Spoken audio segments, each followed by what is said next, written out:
সুজি দিয়ে তো অনেকেই অনেক ধরনের নাস্তা বানিয়ে খেয়েছো। আজকে আমি ঘরে থাকা মাত্র 2টি উপকরণ দিয়ে এমন মজাদার একটি নাস্তা রেসিপি তোমাদের সাথে শেয়ার করব।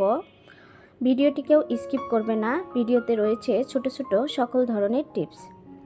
আসসালামু আলাইকুম, কেমন আছো সবাই? যে যেখান থেকে আমার ভিডিওটি দেখছো, আশা করি সবাই অনেক ভালো আছো। দেখো, আমি এই যে সুজি দিয়ে নাস্তা বানানোর জন্য একটা মিক্সিং পাটি নিয়েছি আর এখানে হাফ কাপ সুজি নিয়েছি। তোমরা চাইলে সুজির পরিমাণটা বাড়িয়ে অথবা কমিয়ে নিতে পারো। সুজিটা একটা বাটির মধ্যে নিয়ে নিলাম। এখন এর মধ্যে দিয়ে দিচ্ছি স্বাদ মতো লবণ। চামচের সাহায্যে লবণগুলো ভালো করে সুজির সাথে মিশিয়ে নিচ্ছি।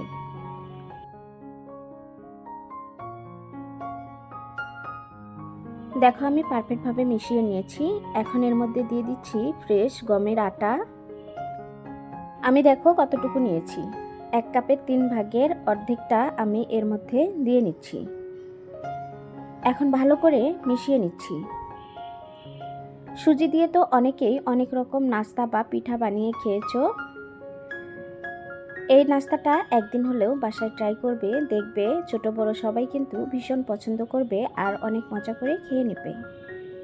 দেখো, আমি পারফেক্টভাবে মিশিয়ে নিয়েছি। এখন এর মধ্যে দিয়ে দিচ্ছি পানি। আমি এই মেজারমেন্টটা অনুযায়ী পানিটা দিয়ে নিব। এখানে আমি পরিমাণ মতো পানি নিয়েছি, কতটুকু লাগবে আর কতটুকু বাঁচবে সেটাও আমি তোমাদেরকে বলে দিব। পানিটা আমি একবারে দিয়ে নিব না, আস্তে আস্তে দিয়ে মিশিয়ে নিব। এতে করে আমি যে ব্যাটারটা তৈরি করব এটা কিন্তু অনেকটাই পারফেক্ট হবে।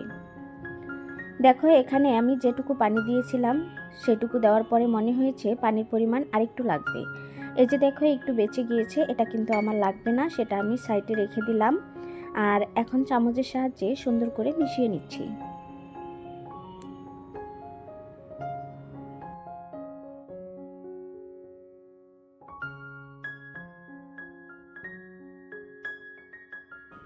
আমি সুজি দিয়ে অনেক ধরনের নাস্তার রেসিপি তোমাদের সাথে শেয়ার করেছি। তোমরা যদি আমার ভিডিওগুলো না দেখে থাকো তাহলে প্লিজ ভিডিওগুলো দেখে ছোট্ট একটা কমেন্টের মাধ্যমে জানিয়ে যাবে কেমন হয়েছে।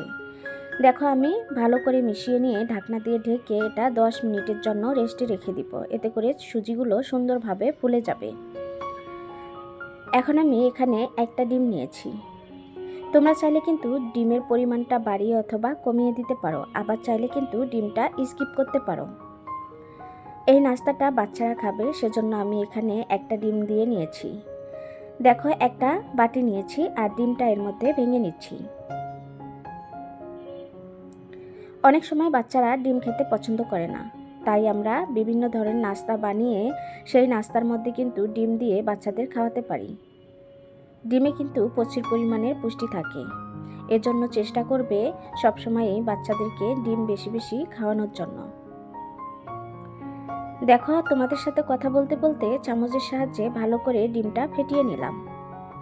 এখন এটা এক সাইডে রেখে দিচ্ছি। আমি যে বাটিটা ঢাকনা দিয়ে ঢেকে রেখে দিয়েছিলাম সেটা তোমাদেরকে দেখিয়ে দিচ্ছি কতটা সুন্দরভাবে দেখো সুজিগুলো ভিজে ফুলে উঠেছে। এখন একটা চামচের সাহায্যে নেড়েচেড়ে তোমাদেরকে দেখিয়ে দিচ্ছি কতটা পারফেক্ট হয়েছে।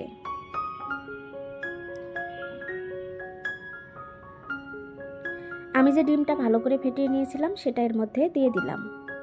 আবারও বলছি, তোমরা কিন্তু এখানে ডিমটা স্কিপ করতে পারো।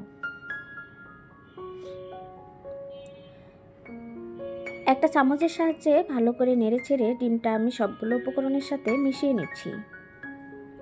যে যেখান থেকে আমার ভিডিওটি দেখছো সবাইকে অসংখ্য ধন্যবাদ। তোমরা যদি এখনও লাইক দিয়ে ভিডিওটি কন্টিনিউ না করে থাকো, প্লিজ একটা লাইক দিয়ে ভিডিওটি কন্টিনিউ করবে।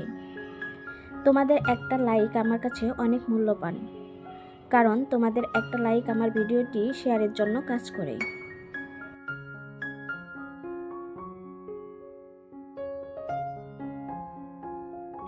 এ পর্যায়ে এসে এর মধ্যে অ্যাড করে দিচ্ছি বেকিং পাউডার।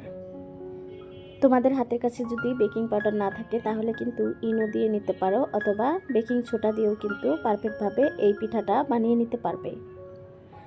এখন দিয়ে দিলাম তেল। সবগুলো উপকরণ সুন্দর করে মিশিয়ে নিব।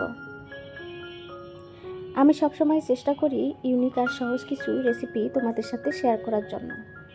আশা করি আমার সহজ রেসিপিগুলো তোমাদের কাছে ভালো লাগে। রেসিপি ভালো লাগলে ভিডিওটি ফ্রেন্ড এবং ফ্যামিলির সাথে শেয়ার করে দিয়ে তাদেরকেও দেখার সুযোগ করে দিবে। আমি এখানে সামান্য পরিমাণের চিনি অ্যাড করে দিলাম, যাতে অল্প মিষ্টি হয় সেজন্য।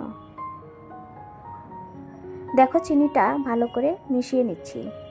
ঝাল খাবারের সাথে হালকা হালকা যদি মিষ্টি খাবার থাকে তাহলে কিন্তু খেতে ভালো লাগে। এই বাটিটা এখন এক সাইডে রেখে দিব। এখন আমি একটা চিলি সস বানিয়ে নিব। তার জন্য একটা মিক্সিং বাটি নিয়েছি। দেখো কিছু ধনেপাতা কেটে নিয়েছিলাম, সেটা দিয়ে দিলাম রসুন কুচি। এখন দিয়ে দিব চিলি ফ্লেক্স 1 টেবিল চামচ। দিয়ে দিব এর মধ্যে এখন আমি সাদা তিল। আমি কিন্তু অফ ক্যামেরায় একটা কাঁচামরিচ কুচি দিয়ে নিয়েছি। সামান্য পরিমাণে লবণ অ্যাড করে দিলাম। চামচের সাহায্যে ভালো করে মিশিয়ে নিচ্ছি। আমি দেখো এই যে গরম তেল এর মধ্যে দিয়ে দিচ্ছি। আর তেল দেওয়ার পরে দিয়ে দিব সামান্য পরিমাণে মরিচের গুঁড়া। এই মরিচের গুঁড়াটা কিন্তু তেল দেওয়ার আগে দিয়ে নেবে না, তাহলে কিন্তু মরিচের গুঁড়াটা গরম তেলে পুড়ে যাবে আর খেতে ভালো লাগবে না। দেখো অনবরত নেড়ে চেড়ে ভালো করে মিশিয়ে নিচ্ছি। তোমাদের হাতের কাছে যদি অরগানো থাকে তাহলে সেটাও দিয়ে নিতে পারো, আবার চাইলে কিন্তু এখানে কারি পাতা অ্যাড করে দিতে পারো, তাহলে কিন্তু খেতে আরও বেশি টেস্টি হবে। এখন এখানে দেখো আমি 4টা স্টিলের বাটি নিয়েছি। তোমরা চাইলে কিন্তু এখানে কাপ অথবা কাচের বাটির মধ্যেও সুন্দর করে এই পিঠাটা বানিয়ে নিতে পারো। সামান্য পরিমাণে তেল দিয়ে টিস্যু দিয়ে ভালো করে ব্রাশ করে নিচ্ছি।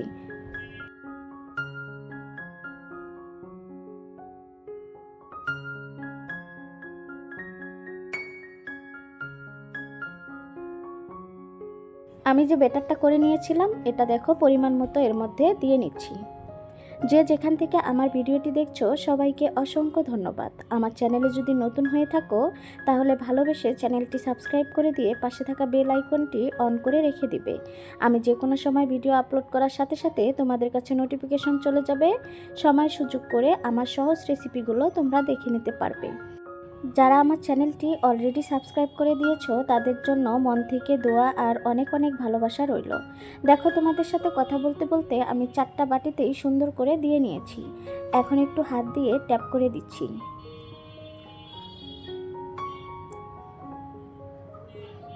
এখন একটা স্টিলের প্লেট নিয়ে নিচ্ছি আর স্টিলের প্লেটের মধ্যে সবগুলো বাটি তুলে নিচ্ছি। আজকে আমি পানির ভাপে এই পিঠাগুলো বানিয়ে নিব। তোমরা চাইলে কিন্তু বালুর মধ্যে দিয়েও কিন্তু পিঠাগুলো সেমভাবে বানিয়ে নিতে পারবে। দেখো এখানে একটা টপার বসিয়ে পরিমাণ মতো পানি দিয়েছি আর একটা স্টিলের বাটির মধ্যে পরিমাণ মতো পানি দিয়ে নিয়েছি। এখন আমি প্লেটটা এর মধ্যে বসিয়ে দিচ্ছি। অবশ্যই কিন্তু একটু সাবধানে বসিয়ে দিবে, যেহেতু গরম পানি আর হাতে কিন্তু ভাপ লাগতে পারে, এদিকে কিন্তু অবশ্যই খেয়াল রাখবে। দেখো এখন একটা ঢাকনা দিয়ে ঢেকে ভালো করে ভাপিয়ে নেব। আমি যে ঢাকনাটা দিয়েছি সেটা কিন্তু দেখো এই যে এই অংশটা কিন্তু অবশ্যই বন্ধ করে দিতে হবে, তা না হলে কিন্তু এটা অনেক সময় লাগবে হতে। সেজন্য আমি একটু টিস্যু দিয়ে ভালো করে বন্ধ করে দিলাম। ফিরে আসছি কিছুক্ষণ পরে। এই যে দেখো আমি তোমাদেরকে ঢাকনাটা তুলে দেখিয়ে দিচ্ছি কতটা পারফেক্টভাবে হয়েছে। ভিতরে কাঁচা আছে কিনা সেটা তো অবশ্যই চেক করতে হবে, এর জন্য একটা কাঠি দিয়ে চেক করে নিচ্ছি। দেখো কাঠির গায়ে কোনো রকম ব্যাটার উঠে আসছে না, আর তার মানেই বোঝা যাচ্ছে যে এটা সুন্দরভাবে সিদ্ধ হয়ে গিয়েছে। এখন নামিয়ে নিব।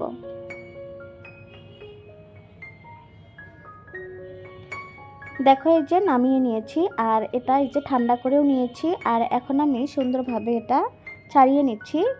একদম সহজভাবে কিন্তু উঠে আসছে আর অনেকটা সুন্দরভাবে কিন্তু এটা পারফেক্টভাবে হয়েছে। তোমরা দেখেই বুঝতে পারবে। আমি তোমাদেরকে দেখিয়ে দিচ্ছি কতটা সফট, নরম, তুলতুলে হয়েছে। তোমরা যদি কখনো সুজি দিয়ে এভাবে পিঠা বানিয়ে না খেয়ে থাকো তাহলে আজকের ভিডিওটি তোমাদের জন্য। এটা কিন্তু চাইলে বাচ্চাদের স্কুলের টিফিনেও ঝটপট করে বানিয়ে দিতে পারো। হাতের কাছে থাকা মাত্র 2টি উপকরণ দিয়ে এত মজাদার একটি রেসিপি বানানো যায়, আমি না বানানোর পরে বিশ্বাসই করতে পারিনি। আমার আজকের সহজ রেসিপিটি তোমাদের কাছে কেমন লেগেছে ছোট্ট একটা কমেন্টে জানাতে ভুলবে না। ভিডিওটি ভালো লাগলে ফ্রেন্ড এবং ফ্যামিলির সাথে শেয়ার করে দিয়ে তাদেরকেও দেখার সুযোগ করে দিবে। দেখো একটা সার্ভিং প্লেটে আমি সবগুলো তুলে নিচ্ছি। আমি এখানে 4টা বানিয়ে নিয়েছি, তোমরা চাইলে পরিমাণে বাড়িয়ে অথবা কমিয়ে বানাতে পারো, এটা কিন্তু নির্ভর করে পরিবারের সদস্যর উপরে। একটা তোমাদেরকে দেখিয়ে দিচ্ছি কতটা সফট আর কতটা নরম তুলতুলে আর স্পঞ্জি হয়েছে। তোমরা দেখো, আমি তোমাদেরকে একটা ভেঙে দেখিয়ে দিচ্ছি। এটা কিন্তু চিলি সস দিয়ে খেতে ভীষণ ভালো লাগে। তোমরা চাইলে কিন্তু এটা এমনিতেও খেতে পারো, আবার চাইলে কিন্তু সস দিয়েও খেতে পারো।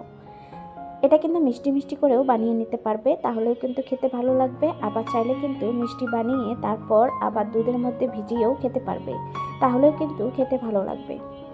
কয়েকটিভাবে বানানো যায় সেটা আমি তোমাদেরকে বলে দিলাম, তোমরা তোমাদের মন মতো করে বানিয়ে খেয়ে দেখবে।